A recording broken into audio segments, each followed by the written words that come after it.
there. Rick Couri along with Scott File, Carly Rush in the other room. And joining us, a man who has not jumped into the portal yet, Lee Benson, News 9 Oklahoma City, covering the Oklahoma Sooners. At least I don't think so. And if you join the portal, Lee, who would you be looking to go to? ESPN? I don't know if they could afford me, Rick. You can't take the pay cut. I appreciate that about you. No, I think that would be quite the decision on my part. But no, I do not have plans on going to the portal at this time. But National Signing Day, the second one's coming up in about a month, so I have time to think about it. Yeah, that's right. You do have that time. All right. So the reason I mentioned the portal, obviously, is it changes moment to moment, and the best we can do, at least the best I've found, is 24/7 Sports to keep up with it. What are you doing to keep up with it, Lee? Oh yeah, the 24/7 Sports portal, the Rivals transfer portal, Twitter account's also good as well. I think it was yesterday that we saw finally that Caleb Williams actually officially entered the transfer portal. So. What was he doing the last few days? Was he just kind of hanging out, waiting, to get his paperwork done? I don't know how that works. By the way, I'd love for the portal to be something that is just public, that we could all just see, so we weren't just waiting on bated breath for those that were in the know to report about the portal. But that's a whole another thing. But yeah, I'm kind of the same as you. I'm just kind of waiting around to see what happens. And the main thing right now is the timetable for Caleb Williams. I know that it sounds like he's on vacation, hanging out with his family. I don't really know when he's going to make his decision fully, and that's intriguing because I don't know why you'd want to drag this on past, a week or two, but I guess we'll find out. Well, and he said before it all happened that, if it happened, he would not let it drag out, but then said, hey, I'm going out with my family for a while, so those two things do not actually mix very well. And you're right about the portal. One of the things as I was studying it, Lee, is you have to go through, there are machinations you have to go through in the paperwork and making sure that you notify your team and that kind of thing. And I say making sure you do. I have heard of coaches who suddenly find out a player's in the portal and they never knew. And the players on their team, which is surprising to me, too. So I think there's a lot about it we have to figure out, and especially as it grows, because now this is the biggest it's been at this point in the year, which we think is going to continue to get bigger. The question is, does Caleb Williams come back? None of us know. We've heard, Dean Blevins say he thinks it's 10%. We heard from, we've heard 5% predictions. Jenny Carlson said she thinks it's 50-50. If I had to ask you, percentage-wise, what would you say? So the most recent information I have, unfortunately, it's before he actually didn't enter the portal, but the couple of weeks prior to the Alamo Bowl, what I had heard from those who have better connections with Oklahoma football than I do, per se, and some of which may even have connections with the Caleb Williams family, I had heard that he had not made up his mind and that it truly is, nobody really knows which way he's leaning. Like there wasn't, even though he's going to maybe enter the portal, it's 100%, that he's going to go. Or actually, he loves OU, but he just wants to see, so it's more likely OU, but, he's going to just see his options. The last I heard, it truly is, I don't know. Now, I would say, let's all just use our brains, using by his actions, him going to the portal. To me, it seems more likely than not that he will be departing Oklahoma. But I don't think it's a done deal. I know people that do think that it's 100% he's gone. Look at what he's been doing based on his actions. He wouldn't be doing this if he wanted to stay at Oklahoma. Sure, I understand that. But I guess I operate in the mindset that until it's 100% done, I still think there's a chance he could come back to Oklahoma. And based off of the Pete Thamel report about his dad, Caleb Williams' dad, saying that the number one thing they're looking for is NFL and pro development, some people don't necessarily believe that that's true. I tend to actually believe that that's what they're looking at. And I do think that if you're looking at pro development, that Oklahoma certainly has a great chance to keep Caleb Williams outside of maybe, I think, 3 schools might make sense instead of Oklahoma if pro development is his number one goal. I'm glad you brought that up because that's where I was going next. Lee Benson, News 9 in Oklahoma City, is with us covering the Sooners. In hearing what his dad said, and we talked about this the last couple of days, I'll present it to you. He says we want him, number one, as you just mentioned, he wants to be pro-ready. Okay, so can you be pro-ready at a program that's rebuilding with a great quarterback guru, or do you have to be pro-ready at a place that's elite? So I guess what I'm saying is, can you become pro-ready at a non-elite program? Now, if you're thinking about the schools I'm thinking about, Georgia, for instance, that's an elite program. He obviously would be in a place where he's going to get noticed. USC is a train wreck and a reclamation project. You'd be under the guy who recruited you, and maybe you develop, but you're not going to have the best team around you. So are you going to have the same kind of attention and same kind of results? You know where I'm going with this? Which would you pick? Yeah, no, absolutely. We're on the same page. And the first school you mentioned, Georgia, to me, that's kind of the third school I was thinking of that I can kind of buy Georgia as above Oklahoma. And I think it's below. You mentioned USC. I think USC is number one because of Lincoln Riley, and that would be consistent. That's why Caleb Williams went to Oklahoma, because of Lincoln Riley, and you can't argue with Lincoln Riley's track record with quarterbacks. Georgia, I could buy it because, one, you're immediately playing in the SEC. You're seeing that competition week to week. That's valuable.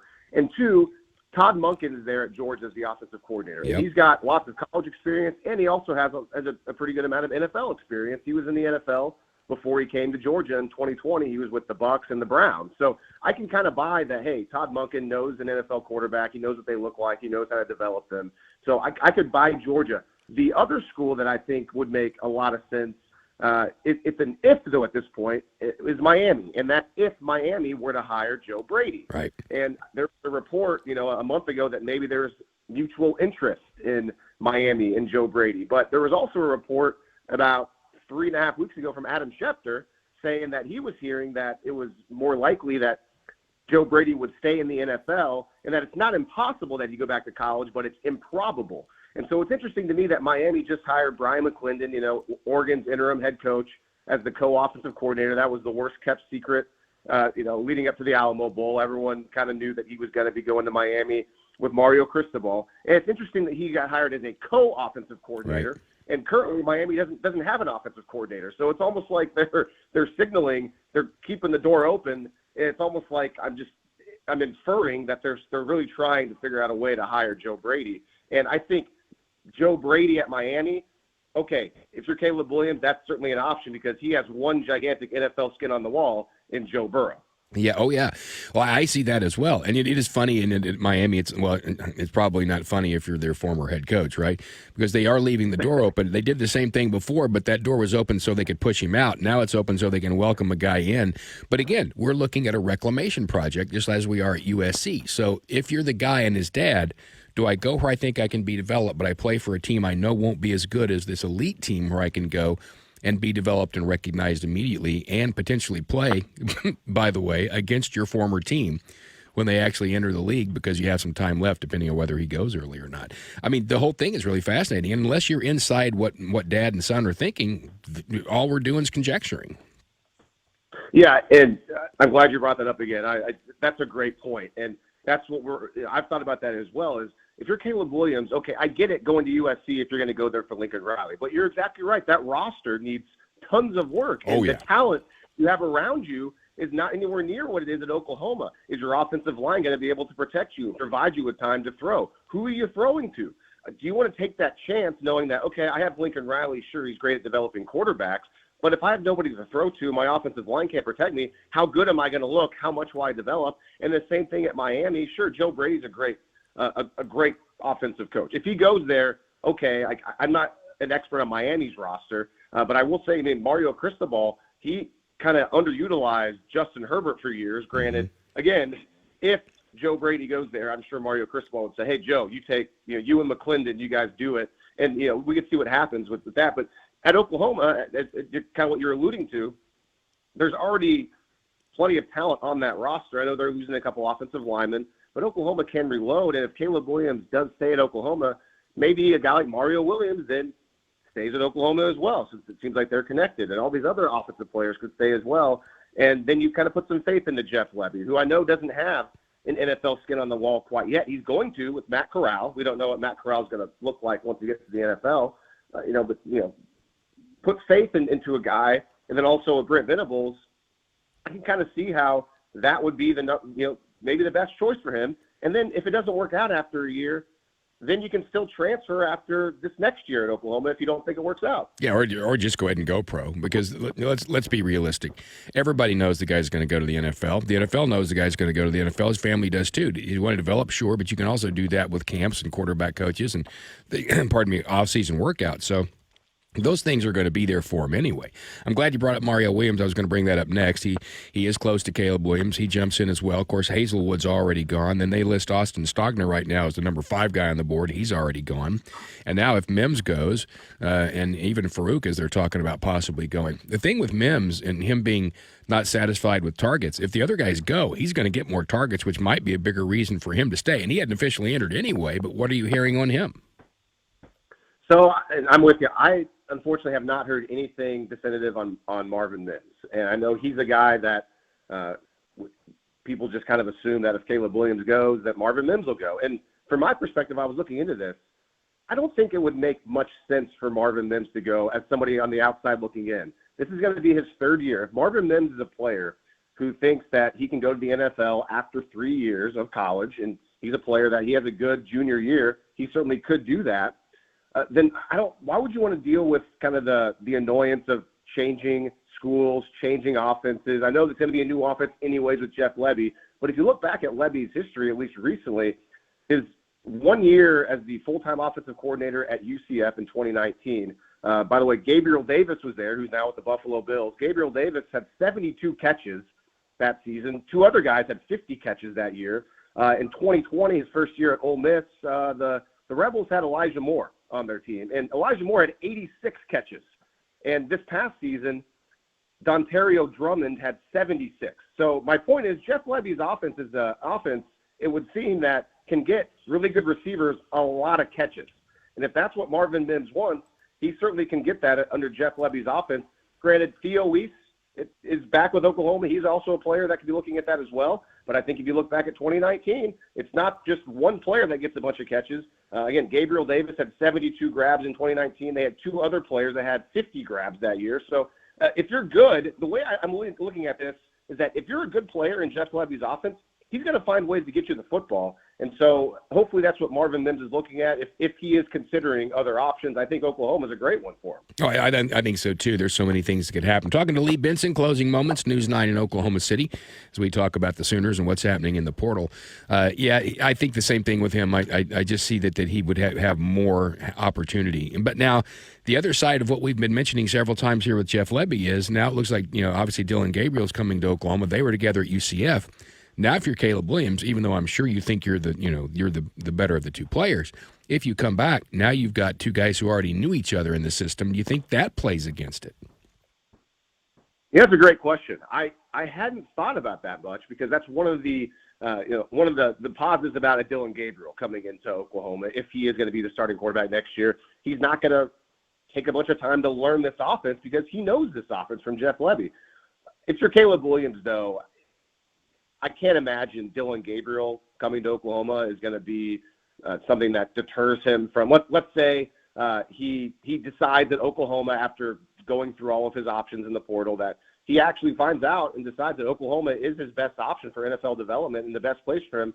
I don't see how somebody like Caleb Williams, who is just constantly bet on himself over and over again, and he's a very young kid, but he's done it seemingly over and over again, coming to Oklahoma, famously saying that he'd have walked on to OU if he had to because he wanted to come play for Lincoln Riley. I just don't see how that would be a deterrent for him, and I think he'd probably be maybe somewhat excited to come in and he'd be the number 1 guy, but if he had to compete for the job, I'm pretty sure he'd be confident he would win it from Dylan Gabriel. But that's a good question, though. It makes me wonder, did Dylan Gabriel get a hard answer on Caleb Williams' future somehow, or is Dylan Gabriel seeing that Williams go into the portal and he's betting on himself, saying, you know what, I think Williams is gone, so you know what, I'm going to bet on myself and just make this move right now. I want to go to Oklahoma. I think that's a fascinating question that I don't know if we're ever going to get the answer to, but if Caleb Williams does come back to Oklahoma, we might get that answer. All I know is this: we are living reality TV. And it's going to continue. I mean, as I said, the portal continues to grow, and it's going to. And I know this is a difficult thing, and this is not going to be easy to answer, and it's going to be just conjecture as well. But I've had so many people ask me about it lately, and And no matter who we are, we all know people of different ages. I'm the oldest guy around here, and there's no question. And then, I'm around some people who are awfully young, and you're a younger guy too.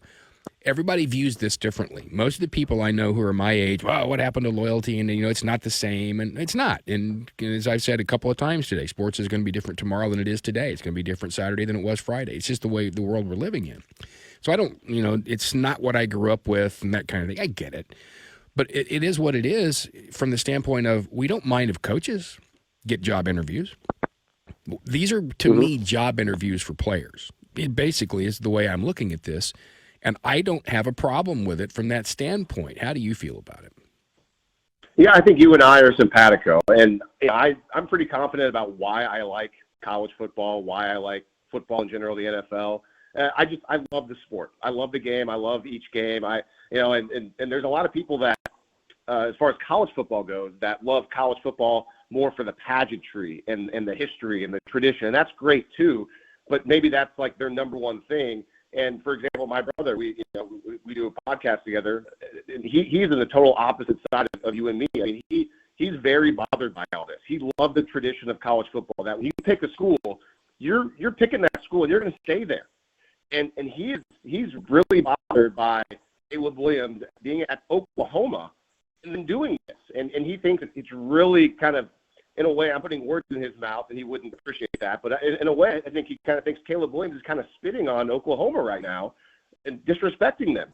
And I understand that point of view because this is a great spot for tons of college players would love to be in Caleb Williams' shoes at Oklahoma, and he is entering the portal and he might leave. But I'm kind of with you. I get it. I mean, his coach left. That's the main thing. He didn't know his coach was going to leave. He came to Oklahoma because of Lincoln Riley. I don't think he came to Oklahoma because he loves Norman and he loves the school. Maybe he does now. He's been there for a year, and that's great. But ultimately, he came there because of Lincoln Riley. And I understand that. I get that. And Riley left. So I think he's going to be afforded the opportunity to kind of figure out his path because, again, he did not know that his coach was going to leave. So it doesn't really bother me that much that he's going through all this. And if he goes and he chooses to leave, he chooses to leave. And he didn't want to be at Oklahoma anyways. It's best for Oklahoma. You don't want a guy that's kind of, 1 foot out the door anyways. And you got to just move on. And Oklahoma's going to be fine. Maybe they're not going to be fine next year. Maybe they're not going to be fine the year after that. I kind of tend to think they're going to be fine pretty soon either way because they're good. I'm putting a lot of faith in the Brent Venables. But it's going to be okay, and it's going to we're going to get past this and let the guy do whatever he wants to do. He's a kid. Yeah, well, I agree. I mean, the Sooners are going to be fine. Bob Stoops said it, and he's right. The players are the program. The program's not going anywhere, whether it's Bob, Barry, Bud, or Brent. It's going to be what it is. It's had its moments, and those moments came under a couple of guys that, now that you look back at it, I mean, I knew Howard Schnellenberger and what a different guy he was, and John Blake too, and I like John, but they obviously had difficult times during those times, but they're not going to have those moments again. Now they are in a key time though, because not only is Oklahoma State and Baylor risen their game, there's no question, but now you're headed to the SEC fairly soon, and you're going to have to be good before you get there, or you're going to roll in like Texas, and that's not a good thing. Before we leave, Lee, I want to ask a little college basketball, but last thing about the transfer portal. We've talked an awful lot about the guys that we've just mentioned here in the last few minutes. As you look at the portal, Lee, who jumps out at you as the unsung one, not necessarily from Oklahoma, but from anywhere, and you're like, oh, God, that kid's going to be really good, and he's not getting talked about enough? That's a tough question for me, Rick. I haven't really gone through the list of the main players out there, to be honest with you. I will say, though, to answer your question, Jackson Player coming out of Tulsa, I saw that his top 5 includes Oklahoma and Oklahoma State, among other schools. I know you know a lot about him. He's a great player. I have heard. I haven't seen him play all that much.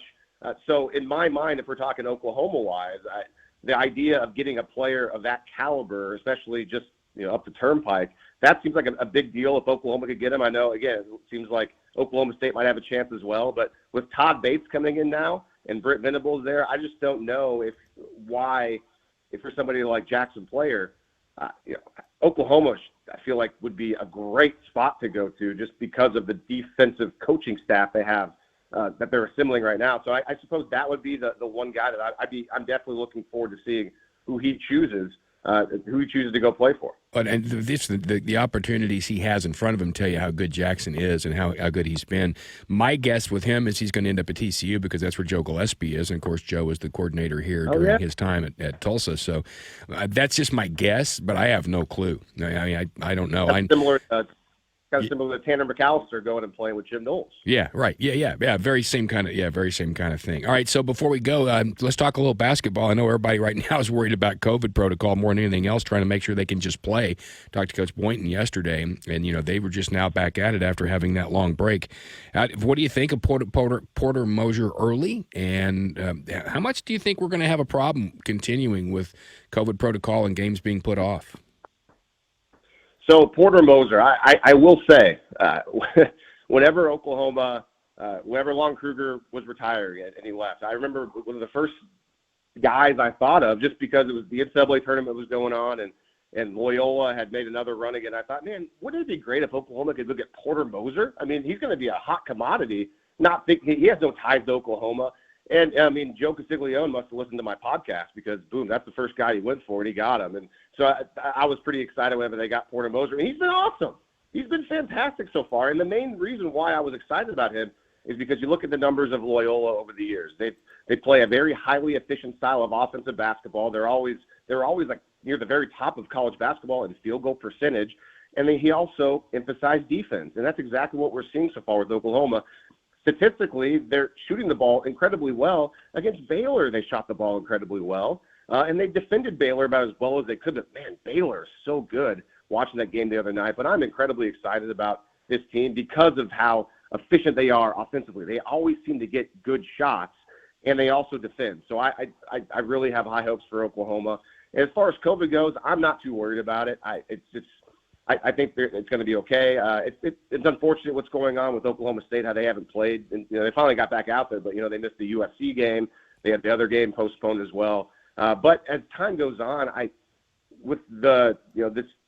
everyone talks about Omicron, and all the data that comes in, it's mild, and especially for college kids. So I just don't see why this would be a problem moving forward. And I'm hoping that as time goes on, eventually we'll just kind of move past it, and kind of maybe the restrictions will kind of loosen, and people will kind of realize that, hey, we're seeing all this data come in, and everybody, for the most part, is getting, a cold. And before 2020, I don't think we've ever thought of stopping games or keeping people out if they're, maybe coughing or have like a runny nose. So I'm not too terribly worried about COVID, but then again, I'm not in charge of anything. So I suppose it doesn't really matter what I think. Well, yeah, and obviously the bigger problem is one guy has it, then you have some contact tracing, and then pretty much you can't play a game. But, there's got to be a point at which, and my wife and I were saying this the other day, if you combine vaccinations, the people who've had it, aren't we going to be at herd immunity pretty quickly, the way things are going? And I hope you're right. I really do. I hope it stays. Not a big deal. I'm just worried about missing games. Tulsa's is going to have to miss the game against Central Florida on Saturday because of COVID protocol. It does worry me a little bit. Well, Lee, it's always fascinating and fun, and I know you asked for a later time, and we're going to do that for you. So I'm going to try to make it a little easier for you to not have to get up. No, I appreciate it. Yeah, we're going to work around it. So previously all fall, I had off days on Thursdays, so it was not a big deal. I'd get up, get this done, and then I'd have a full day to get other things done. But now on Thursdays, I'm also going to be working at News 9. So I'm going to see how it goes today, by maybe about 5 o'clock if I'm taking a nap at work, then maybe I'll have to rethink this time. But I appreciate you all being flexible. Thank you. No. Hey, listen, we appreciate having you on, and we'll make sure that happens. Lee, it's always great. Thanks so much. I appreciate it. All right, thanks, Rick. See ya. All right, that's Lee Benson, News 9 in Oklahoma City. I know all the shows have people they have on weekly for the most part. I really enjoy Lee's insight, and his podcast is very good too. It's West of Everest, and he and his brother do that podcast. If you're looking for some insight, it is such a fascinating time. There are so many people doing podcasts or writing specifically about one school. The information that used to be difficult to come by is almost second by second available now at some source somewhere, which is why college athletics has become a little more see-through. And speaking of see-through, we want to talk a little bit about the NIL deal that Carly mentioned a little bit earlier. We've got some news about Chris Paul at TU. He is invited to the NFL Combine, which is really cool. And I have a stat for you of the teams in college football with the consecutive seasons of being 500 or better. Think through who you think the top 5 are.